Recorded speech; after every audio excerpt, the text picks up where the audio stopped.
That's the southeast corner of England, the county of Kent. And way over there in the distance is France. And in 1793, the French declared war on us. They started amassing a huge army way over there in Boulogne, and they ended up with 170,000 men. And what was our response? We began building a big fort right over there called Shorncliffe Redoubt. And if the French had invaded, that would have been our front line. So what kind of fort was it? What was it like inside? And with that, could we have seen off the French? We've got just 3 days.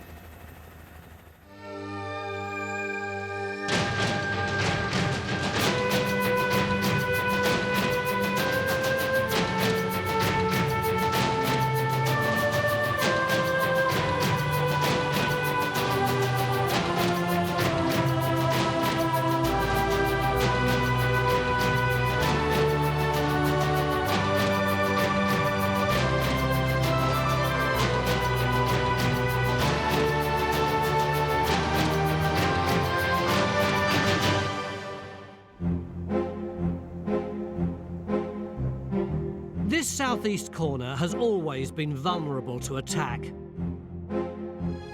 It's an easy target for invaders from Europe. In the 1790s, the threat from France was very real. They had 170,000 men, we needed to counter that. So we threw up a whole system of defences. A battery wall, a military canal, lots of Martello towers. The redoubt itself was just one part of this. It was built in the 1790s as a big square earth bank with a large ditch on the outside. But the bank on the northern side was removed in the 1950s and it's now open ground. The southern part is covered in trees. And in here, the banks are still standing. When it was built, this was a major line of defence. Martin, redoubt is one of those old-fashioned words that you know is vaguely military, but what exactly is it? Simply, it's a fort, but to be more specific, it's a strong point, a redoubt, and it's the pivot for defences, and it's the place where you go and hole up if your defences get pierced and if things start to go wrong for you. Stu, you look pretty happy with all that paper. Yeah, look at this. Maps. We got maps, so we've got loads of maps and plans of these sites. That obviously makes me happy. Specifically, we've got 2 maps of 1794 done by William Twiss, who's a military engineer who designed this site. And it shows ramparts and ditches and structures. But there are 2 of the same date, and there are differences between them. For instance, if you look at this one, it's got 2 circular structures, but this coloured one has these structures in the corner here, which this doesn't have. So, although we've got plans, there is obviously some uncertainties as to what's going on here. So how do we start, Mick? I mean, it just looks like wild scrubland now, doesn't it? Yeah, but we can do geophysics across that area, although the grass is pretty rank. But more of a problem is the woods over here, which covers half the site. So if we want to know about these buildings, I think we've got to send Stuart in on the end of a piece of string and let him have a ferret round and see whether he can locate any of these. So it's down to him, not geophys? Both. One problem with this place is all the maps. They're all different. The 2 architects' drawings done by Twiss in 1794 differ from each other. The first map from the 1830s is different again. We're hoping to work out from the evidence on the ground what buildings were actually put up here in the 1790s and how the banks were built. The northern banks have gone, and this is now all open ground. So geophysics should be able to look here for the ditch on the outside of where the bank had been. But in here, where the trees are, is where most of the buildings would have been. This is more difficult. Stuart's going to have his work cut out to make any sense of things in here. Taken together, the 2 Twiss drawings do show some other features that we think we can get at, just here. It's pretty easy to show snow on the telly and rain, but cold's much harder. You're just going to have to take our word for it. It's freezing, isn't it? Absolutely. So what are we looking for up here? Well, we're standing in the southwest corner. You can see that this is the rampart on the plan, and that's the rampart going along there, and then the other bit coming up here. And we're just looking at all these amazing little structures here. What do you think that might be? Well, it looks like a magazine, you know, the stores for the ammunition, the gunpowder, for possibly a cannon, because where we're standing looks the right sort of place to position a couple of cannons. So where do you think that is on the ground? It appears to be thrown forward of the ramparts, and I suspect that then means it's going to be buried. And it's right the other side of the ditch, so it's going to be a really long way down from where we are. And so this, what that looks like, is actually a tunnel. And I think if you come around here, see how well preserved this is?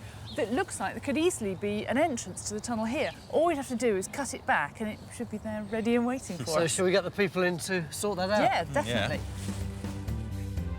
Yeah. In this southwest corner, we've got 3 targets. This circle may have been a position for a cannon. There may have been a magazine and ammunition store here on the outside of the bank. It would have been outside just in case it blew up. And they must have had a tunnel to get to the magazine. So we open a trench to see if there's an entranceway.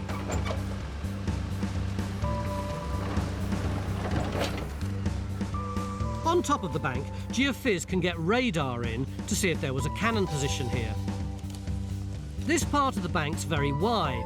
Other parts are much narrower. There is a logic to these banks. They're not just big lumps of earth thrown up in a heap. Stuart explains how they work to Helen. So we're on this platform which runs around the inside of the earth. Then you see this other little slope here. Yeah. If I just walk up it, that bit there, then there's another level area. Oh, it's hard to see. It's presumably it's easier to feel as you walk. Yeah, you can see you're going up now, and then you're onto a. Oh, and there it levels off. Yes. So what you're on now is the fire step. So it's about this big. That's the next white bit on this plan. Right. So and then there's a bank beyond, and then it drops off really massively. So the idea that the musketeers who might defend this, if musketeers is the right technical term, they can load down here in safety. They can go all the way around the fort on this platform. They can run from one bit to the other. Can go up onto the fire step. Bang, bang, bang, bang. Drop back down. You can reload in safety if you need to, and if you need to move around the fort, you know, you can sort of run off down the platform. And the whole idea is to be able to get round the defence, fire over, drop back down. Perfectly well protected here. Nobody can shoot over this. So it's a great defensive system and actually very simple. Yeah, you look very heroic. Thank you. Down the slope where Matt's looking for some sort of entranceway to a tunnel, the early signs are good. You've got another bit there, and a big one there, and a little bit seems to be coming over that way. Yeah, if you actually, I mean, I have faith in everything. Almost. Almost. Coming up. Yeah, it could be a line there. Could be the beginnings of an entrance or something, couldn't it? Possibly. And if you move over just a little Well, bit, let's see. My faith isn't that strong. Yeah, okay. Back out in the open area, we're geophysing. It's a big space and it'll take a while. This is the part that's now open space. The banks are cut off in 2 places, here and here. In this spot, there's a ready-made cross-section. All we have to do is clean it up and cut it back, and it could give us an idea of how it was actually built. We start to clear it.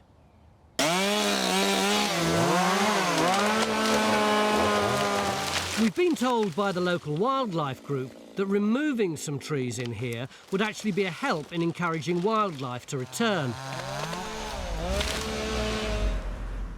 Back in the 1790s, though, what was actually happening here and in Europe? I think it's a period of great change, you know. It's the period of in the middle of the Industrial Revolution for a start. Yeah. There's enormous changes in the countryside with enclosure and new crops, new farms, and the rest of it. It's a time when George III, you know, man farmer George is on the throne. Yeah. And we just lost the Americans. And we just lost the Americas. There's a revolution going on in France and all over Europe. You know, royal families and governments are worried that this idea of revolution is going to spread. Oh, you can understand the fear. Over in France, they've just done the most dreadful thing of killing their own monarch. Well, absolutely. I don't have a problem with that. But I mean, the whole idea of democracy is growing at the time. You know, you can see why royal houses in Europe would have been worried. Because of many of these fears, the 1790s also saw huge changes in the army. This was the time when the modern army, as we currently know it, began to form.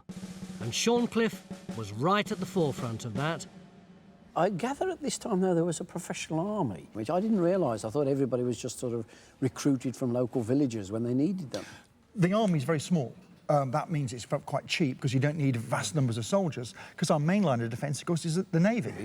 What they then do then is they increase the amount of taxation, which means they can have a bigger Navy, which everybody wants, and a bigger army, which people are not so certain about. But once there's a real threat of the French landing, everyone wants to be a soldier. They go from being the scum of the earth, as Wellington calls them, to being actually people you might like to have around. So the social status of soldiers goes up, and you get it mentioned in people like Jane Austen, how glamorous it is to have soldiers around. There's even the idea of this thing called scarlet fever, which is the ladies get when the soldiers arrive. Eyes right!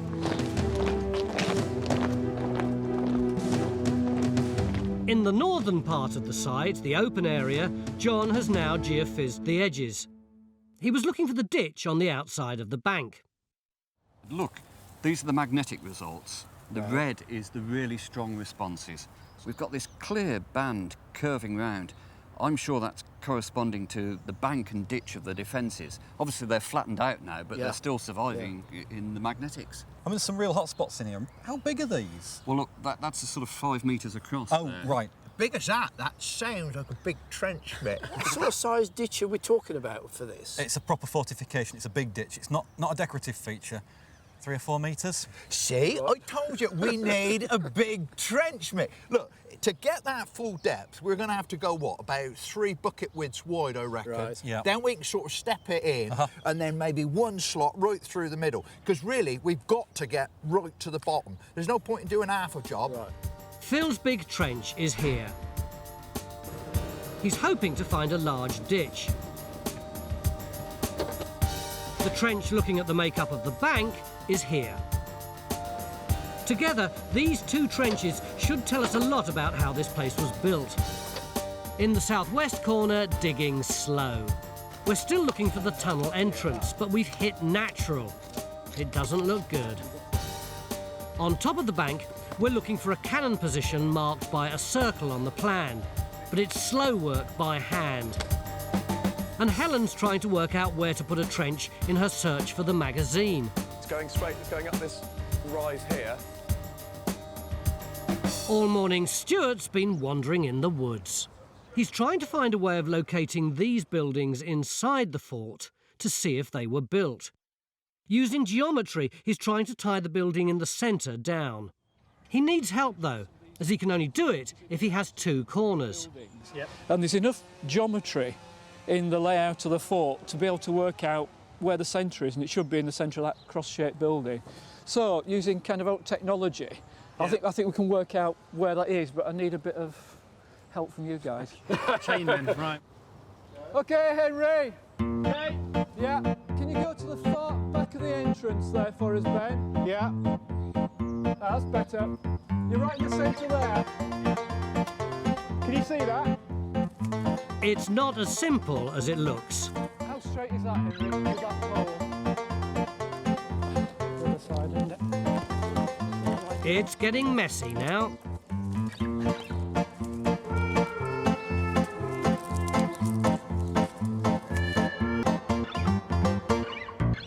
Oh, a way to go yet, Henry. How far have we got?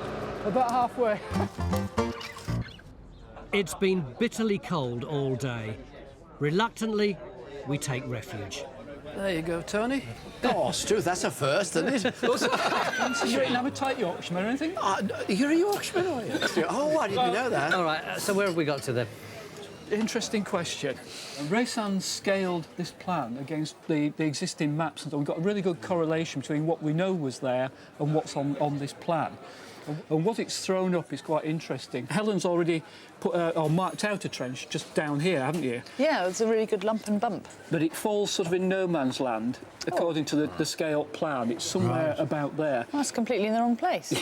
If we want to hit the corner of that magazine there, then we're going to have to measure out 46 metres from the base of that rampart to that corner, which is a lot further out than That's where you miles. are now, isn't it? Yeah. We can go further out out there than you've got that marked out, can't we? Yeah, but it's miles down the slope. There's no flat area, I wouldn't have thought. What we should do is measure 46 metres out tomorrow and see and where it takes. yes. But at least there's some ground to play with. No road or compound or anything like that. Talking about planned and built also raises the question of what's happening in the interior and the arrangement of buildings out there. Have you any thoughts on that? Oh, this is really good because this is where, on the inside, we've got half the area is full of trees on this side and then the other area is open. But this central building that's shown on this map, that area is under the trees. Now, I've marked out exactly where the centre of that building is. So if we can locate something in that area, then it'll help us radiate out and identify these other buildings. So this is really promising in there. Beginning of day 2 in our search for a military fort here at Shorncliffe Redoubt in Kent, and all that's left on the ground is that massive earthwork. But yesterday, Helen was looking for the underground explosives store, the magazine, which is this thing here, and she reckoned that it would be round about here somewhere. But since then, Stuart's been doing some pondering and some measuring, and he reckons that it would have been way down there at the bottom of that bank, in which case this whole structure would have been absolutely huge. In fact, it's 46 metres from the base of the bank to the edge of where we think the magazine might have been. It would have been built underground in case the explosives inside blew up. So before digging the trench, we start to clear the brush away.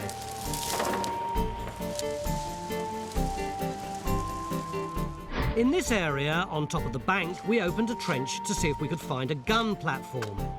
But there's no evidence of anything up here yet. Just here, we're looking for an entranceway to a tunnel into the magazine. But this too has thrown up nothing. It's all natural. No archaeology. So we close this trench down. And another trench was put in over here on some geophys. This one was dug by Phil and his mates, although quite honestly, given that he started it yesterday afternoon, he doesn't seem to have done very well. Phil, you call that a trench? Yes, I do, actually. But you started when? Before tea yesterday, wasn't it? Yeah, but we had to backfill it overnight. Why? Well, because the sides are just so dangerous. Look, you can see the way that side is collapsing. Why didn't you just shore it up? Look. The easiest thing is just to make the thing so much bigger. What we're actually looking at is literally the bank that's been pushed down into the ditch. It's had no time to stabilise at all. We're really going to learn anything from that? Yeah, because we want to see the profile of the ditch and the bank that was there. And, you know, we've got to find it. We've got to find the bottom and the sides, and we can't see it at the moment at all. You see, over there we've got the main rampart, but what we've not got is the ditch. If we can put the rampart that's over there with the ditch over here, I'll tell you what, that is going to look seriously impressive defences. I mean, all they've done is push this bank into this ditch. The two is all mixed up together. You know, we don't know what the original ditch looked like here, do we, at all? OK. Phil, the man who takes more pride in his trenches than all the rest of the archaeologists on this site altogether. Look at it. We're hoping to build a profile for the bank and ditch on the edges of this fort. Phil's digging the ditch here. Over here, Jenny's looking at a section of the bank, sometimes called the rampart. And it's not as straightforward as it seems. That's looking very impressive, Jen. Yeah, it's pretty good, isn't it? Is it making any sense? I think so, yeah. We've basically got this sort of very yellow sandstony layer in the bottom, which is the bottom of the rampart, I think. Yeah, and then with sort of other layers of tipping sort of on top of it. So does that look the same as around the other side? It isn't quite what I expected. I expected to see quite a lot of these green stone lumps. I mean, you've got some, but they're quite small, aren't they? Yeah, very small. But then it's browner above it, isn't it? Like as if that's got more sort of soil or stuff in it. Yeah, that's it. And I assume if it's come out of the ditch and they're just dumping it, then you would expect it to come out of layers, wouldn't you? Yeah, and you'd expect it the other way around, wouldn't you? Yes, but they're taking the soily stuff off the top and getting down to the green sand. Yeah. Yeah, and they were just dumping it as a rampart. You'd expect it the other way around, wouldn't you? Yeah. So that isn't I'm going to have to go away and think about that. Okay. And put some food into the brain and see what it comes up with. Or 10,000 volts might be better. I'll see you later. See you later. Mick can't make sense of this. If you dig out a ditch and build a bank, the stuff in the top of the hole should form the bottom of the bank. It should come out like this. This one hasn't. Over in the southwest corner, in their hunt for the magazine, which would have been built underground, Matt and Helen are also experiencing something strange. As archaeologists, they're now in unknown territory. It looks like natural there, isn't it? But I mean, if it's been tunnelled through underneath... Bored, yeah, then we'll be going through natural now and then we could hit the tunnel. So we're in a strange archaeological situation where we're going through the natural to find some archaeology underneath it. I know, it's quite weird, isn't it? I think it's a first for me. But we're also now concentrating on the buildings in the centre of the fort. Stuart thinks he has this cross-shaped building. So Bridge starts to investigate. If she finds this building, we may be able to target others based on where the centre is. We've been talking about this place as the Great Redoubt, the fort, the ultimate protection against invasion by 170,000 Frenchmen from across the water. But honestly, when I look at that little hill, I have to tell you, when I was 8, I used to cycle down slopes more steep than that with my trainers. It's not some sort of sandcastle on the beach, this. I mean, it's not got all the whistles and bells of a fort like Chatham or somewhere. But it's really well built. Yeah, it may be well built, but it's incy-wincy, isn't it? What I think you should do is go and get Johnny Frog's view. Go down the bottom of that hill. Go on. You're feeling a bit less sort of clever about going down there on your bike now as well. No, it's just slightly steeper than I thought. Yeah. I wish I got my training wheels on. This thing, you know, people talk about archaeology making statements in the landscape. Yeah. The statement this place is making is, come and have a go if you think you're hard enough. No, c'est formidable. I will return to France. Tout de suite. Point taken. And your emperor as well, yeah. On top of the bank, we've got good news. We're finding military material. Well, I'm hoping that you're going to tell me that that's a cannonball. I think I probably am. It's an iron ball, it's a bit mangled. This obviously is not from a 24-pounder, which are the size of a football. This is from a much smaller piece, or even a wall gun on a tripod that would be run around to points of danger and used to fire down at approaching enemy troops. It still looks quite lethal, though. Ideally, you make them bounce off the ground and they go up through a column of troops starting at knee height and coming off the top at head height. It would make a real mess of you, yeah. I'm still quite happy, though. I am overjoyed. And there's more. Down by Helen, the metal detectorists have come up with something. Gavin's just found it on the surface. It's got a broken loop on the back, so clearly it's a button. And isn't it in amazing condition? It's lovely, isn't it? Yeah, 52 in the middle and Oxfordshire around the bottom. 52nd Light Infantry, or the Oxfordshire Light Infantry. And they're here in 1803. That's brilliant. It's great, isn't it? And the other really nice thing is it's silvered. Yeah, it's very shiny. Yeah, so that's an officer's button. Cool. He would have had to paid for that and his rather better uniform with all his own money. This button was from the 52nd Oxfordshire Regiment. They were based here in 1803. By that time, Shorncliffe was undergoing massive change. The French still hadn't attacked, and we were upgrading our defences. Along the coast, 74 Martello towers were built. A 28-mile-long military canal was also constructed. Shorncliffe Redoubt's purpose had changed. General Sir John Moore arrived and set up the Green Jackets, the 95th Rifles Brigade. He brought about a major change in thinking in how the army fought. While Moore was here, this place was awash with soldiers learning new skills. And the key was the introduction of the rifle. That's quite impressive. It certainly was. Well, one thing I noticed straight away, of course, was that they've got two different sorts of uniforms on. Why is that? Well, we've got line infantry who wear the red uniform in the same way as the French army would wear blue to ensure that we can distinguish each other in battle, because the smoke would very quickly obscure. But at this end, we've got riflemen, and they're an innovation, really, which come in with this weapon, developed by Ezekiel Baker, and it has grooves cut in the barrel. They grip the ball, unlike the common musket, which is smooth. This means that the ball goes further and a soldier can actually hit a target at a longer range, about 280 yards. And all armies had these clouds of skirmishers, men who went ahead of the line. We call them rifles, and they wear green because their job isn't to form a solid line that we see there, but just like we've got there, they skirmish ahead of the army and with a longer range, picking enemy officers, enemy standard bearers, doing a lot of damage as they advance, allowing them the line to form up and then be able to then deliver close range volley firing. So it's a combination of tactics. Can I have a go? I don't see why not. Is this safe? It is, yeah, that's not, it's loaded but not.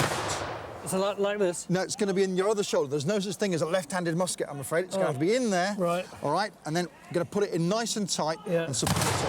When you're ready, you just bring it back to full cock.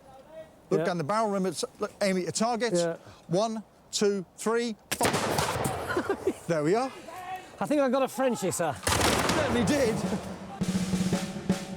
This change in tactics was to lead to Sir John Moore being thought of as the father of the modern British Army. Because even today, the Army still uses crack soldiers, skilled riflemen, working ahead of other troops in the field. In the centre of the woods, Bridge is looking for the cross-shaped building on the plan. She's now hit a white surface, which looks encouraging. But it's still too early to say what it might be. Out here, though, where Phil's looking for the ditch that would have surrounded the whole site, he thinks he's found it. And it's deep. 5.5 metres to there. So allowing, I mean, that isn't far off. That's got to be 5 metres deep. But that's a hell of a ditch. Hell of a ditch. You imagine the rampart up there as well. From some up there, right up there. It's a hell of a vertical height. It really is. You don't want to have to charge up that, do you? Taking Phil's ditch and Jenny's bank, we can now see how big the defences were here. Stretching 5 metres high and 5 metres deep. So 10 metres from the bottom of the ditch to the top of the bank. That's 30 feet in old money. There's no way I'd ride my bike down that. We've applied 10,000 volts to Mick's brain, and he now seems to have a better idea as to how this structure was actually built. I don't know if you realise quite how daft you've been looking all day, but you've been wandering around these ramparts, scratching your head, looking quite grouchy. What's been going on? Well, I felt very confused by, you know, the ideas I had yesterday seemed perfectly all right, and then today I've had to revise them. So what do you think it is now? Jen's trench is the clue to this, really. What they did was they probably stripped the turf off the whole area and stacked it to one side, and then they were going to get the material out of a ditch. But of course, the top material is the soil and the earth and the humic material. They must have stacked that on one side, because what they're actually after is the green sand and the green sand blocks in the bottom, because that forms the core of the rampart. So they put that in first, and then they put the soil that they got off the top on top of that to sort of, reinforce it. They probably put wickerwork and stuff down as well. And they might have actually put the turfs in the edge to retain it. And then what Jen's section showed was that there's actually several layers of that. So they put a layer of sand in, layer of turf, and they keep building it up like that. It isn't just a dump of sand and a dump of soil and so on. It's actually very carefully put together. Yeah. And they must have been really quite clever how they did it, and they must have thought it out, or they knew that this was the properties of the stuff in order to get those layers and consolidate it. So it's actually quite an impressive structure. In the middle of this structure, Bridge is still searching for this cross-shaped building, and it's looking hopeful now. This very dark material here, we've got lots of burnt papers, date to about 1945, World War II. Good Lord. And then we've got this earlier phase here, which is a very, very compact, you can hear it there. Yeah, like concrete. It really is. It's a proper floor with bits of brick in it. Yeah. That's earlier than 1945. Moment we're thinking sort of late 1800s. And then beneath that, we've got what look like Napoleonic bricks that are making up another construction phase. But we just don't know what that is at the moment. So we don't know if that's a wall or anything yet, then? We don't. I mean, we can see it extending here, so it seems to be doing a bit of a dog leg in that direction. And we've got the earliest phase here down, and it's this rammed chalk with gravels. So this would be a foundation for something above. They've made a real solid foundation for it. Yeah, and if you can see it going straight up the trench there, it looks like we've possibly got natural on this side, and we've got the chalk on this phase of that building. So this is the foundations of that cross-shaped building on the plan, then? Well, that's what we're hoping, yeah. Right. This is the first structure we've come across on the whole site. Helen's now spent 2 days looking for the magazine, the ammunition store on the outside of the fort. But she can't find it. There's no evidence it was ever built. Well, we've gone past the line, haven't we? We just have, about here, isn't it? yeah. Further back. And there's just nothing, is there? Given John Moore's presence here as someone who specialised in training men, and the presence of the 95th Rifles, specialist infantrymen, we're beginning to wonder. Was any of this other stuff, the heavy fortifications, actually ever built? I feel that you've been taken for mugs a bit, that you've been working off this plan as though it's a reality, but actually it's much more like an architect's drawing. Oh, no, let me finish. It's much more like an architect's drawings before the man from the council comes in and says, oh, no, you can't do that, you can't do that. And you've been taking it literally. This is a kind of a concept plan, as it were. Yeah. So you're agreeing with me, basically? Well, it's a half and halfway stage. We're planning to put magazines in the corners. It doesn't look as if they've done that. And interestingly, can you see these construction lines here? Yeah. That looks like a big arrowhead. There's another one down here and another one up here, and these triangles. These are the sort of shapes you get if you're planning a big star fort with big angle bastions, the sort of forts you should have at this period. And it looks as if what Twist was doing was using a plan of the site and using it to plan out a concept for a much bigger and grander fort with these big angle bastions and all the rest of it. But there's no evidence at all that he did any of these outworks at all. Now that's interesting because perhaps we're seeing archaeological traces of General Moore. He's not a fortification soldier. He's an open warfare, meeting the French, hitting them hard, defeating them in the field soldier. He doesn't need all the great list of things, Caponias, Ravelins, Redans, that a fort of the period could and would have had otherwise. All right, you arrow-headed bastion. What do you reckon that we've actually got on the ground that's in that map? Well, we've got earthworks of some of these. We can see that one, for example. And we've got, in Bridget's excavation, we've got what looks like the corner part of this. And, you know, we're going to dig more of those areas tomorrow. We'll get more of that. Finds have been pretty good, haven't they? Yeah, at least we've got a lot of knowledge about the presence of the army from the finds. We've got buttons, we've got clasps, we've got bullets, we've got all sorts of things. So we know there are people here using it, doing all the kind of army-type thing, you know. It's the beginning of day 3 in our search for the earliest structures of Shorncliffe Redoubt in Kent. For the last 2 days, we've been concentrating on the edges of the site. We can now say how the banks were made and how big the ditch was. But there's no sign of a tunnel entrance, no sign of cannon positions, and no sign where Helen was of a magazine. Advance arms! In the early 1800s, this was a training camp under General Sir John Moore. We no longer believe these bits, the big fortification parts, were actually built. There's no evidence on the ground for any of them. But we do think that the buildings in here were built. And we think we've got this one, this cross-shaped building in the centre. Here, in Bridges Trench. Bridge, now joined by Phil, is looking for dating evidence for it. Having found this one, Stuart's now hunting for others. based on where the central one lies. Oh, excuse me. High technology coming through. Actually, Martin, give us a hand. He is using the latest technology. A small eyepiece and the back of a fag packet by the look of things. Right, that looks like it's going to work then. Stuart's calculations put him here, on this building. And he also thinks he's got this one now too. The first trench looks promising. There's a wall here. It looks like Stuart really does know what he's doing.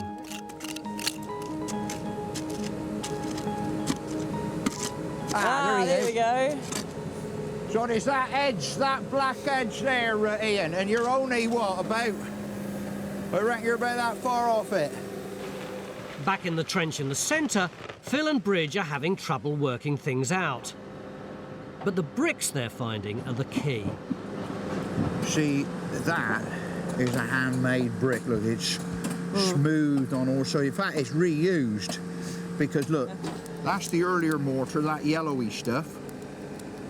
And then this is where it's been built in with a later cement mortar. And very noticeably, there's no frog in it. No, it's not a like frog brick. This one down here, where it's well, look, very shallow. Here's a real frog brick. Oh, that, yeah. See, that's a really late one. It's even got the name on it, look. This brick is frogged. It's got this dip in the side. This practice started in the early 1800s. Anything without a frog, anything solid, could have been made earlier. So the bricks Phil's finding are from the late 1700s, when this place was built. One problem we have is that the maps show different buildings on this site across the last 200 years. Stuart's going through them, trying to work out what was happening with them. Will we ever get down to the 1790s stuff? The upside of this kind of temperature is that everyone's working really hard because it's the only way it can stay warm.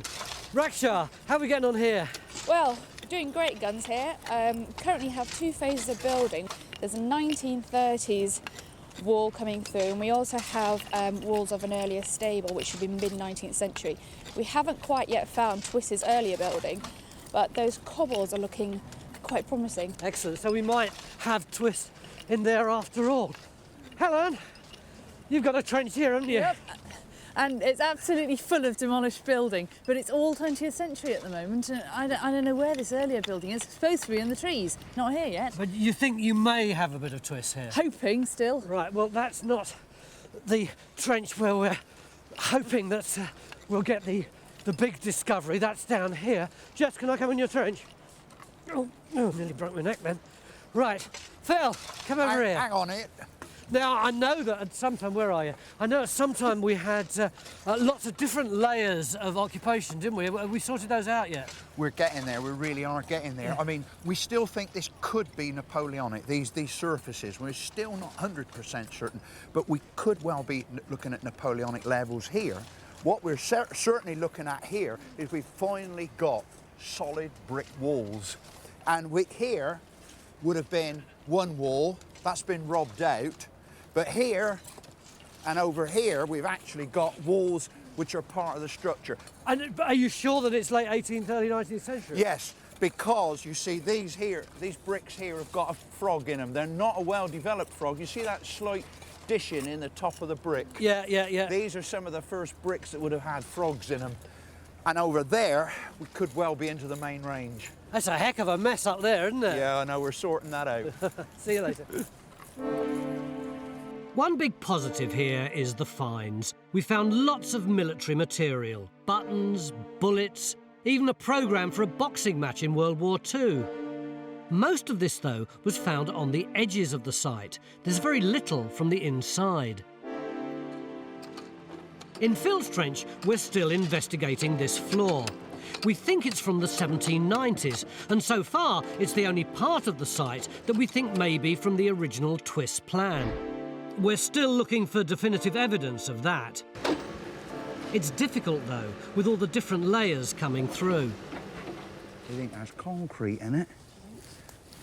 No, I don't think so. That's stone. Let's have a...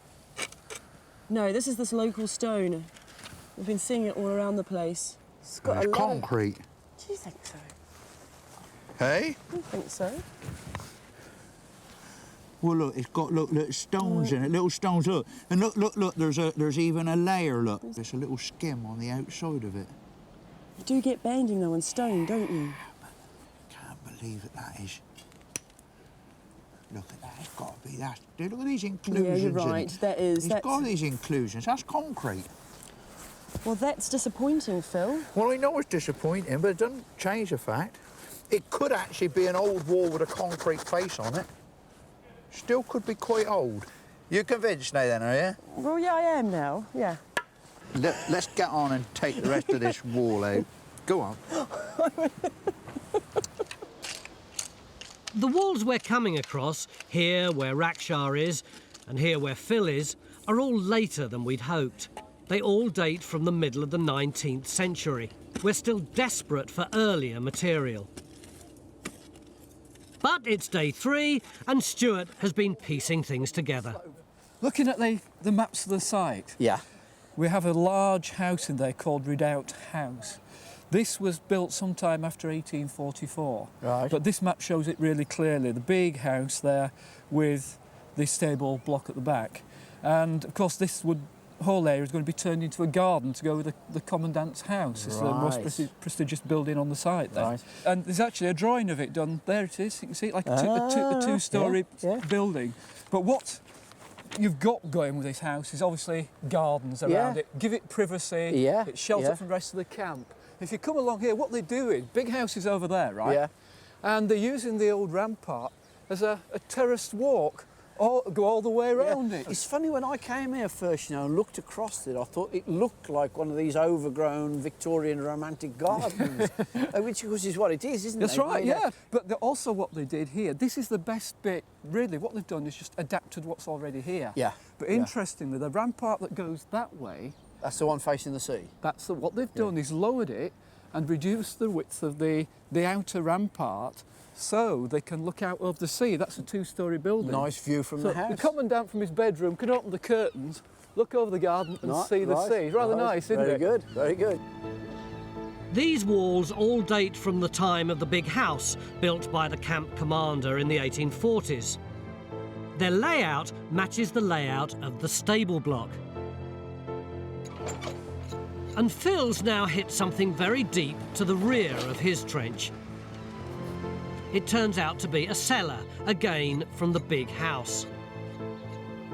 I find it so frustrating. We've been freezing ourselves all day trying to get to grips with this military site, and we come down on a posh house complete with lovely little rectangular rooms. Well, this is a military building. It just happens to be the house of the camp commander. He's chief honcho. In 1844, they've got rid of all the barracks and the guard rooms, swept out the internal area of this redoubt, and this becomes a big garden with a big fancy house in it. These are the cellars of the main wing of the house, and that's the back of it going that way. It's a smart place. They even reduced the height of the rampart so you can see out to sea from his upper balcony, and they put a balustrade around the top. They sweep away what was there before to put this house in. So how come we've got so much evidence of that period, whereas the period that we came here to look at has virtually completely disappeared? Well, I think what you found from the maps really shows it, doesn't it? That you know, the whole lot is cleared out, planed off, and then they start again. And they've done that on probably 3 occasions on this site.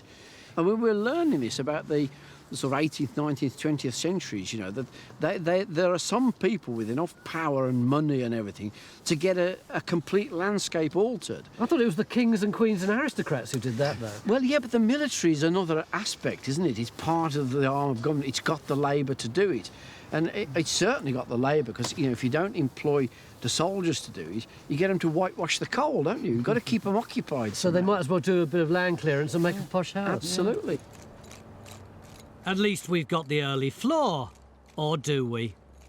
It wouldn't be Time Team without a last-minute hitch on day 3. For the last day and a half, we've been staring at this white floor, assuming that it was Napoleonic. But now a crisis seems to have hit, and Phil's staring down at that little hole. There's no crisis at all.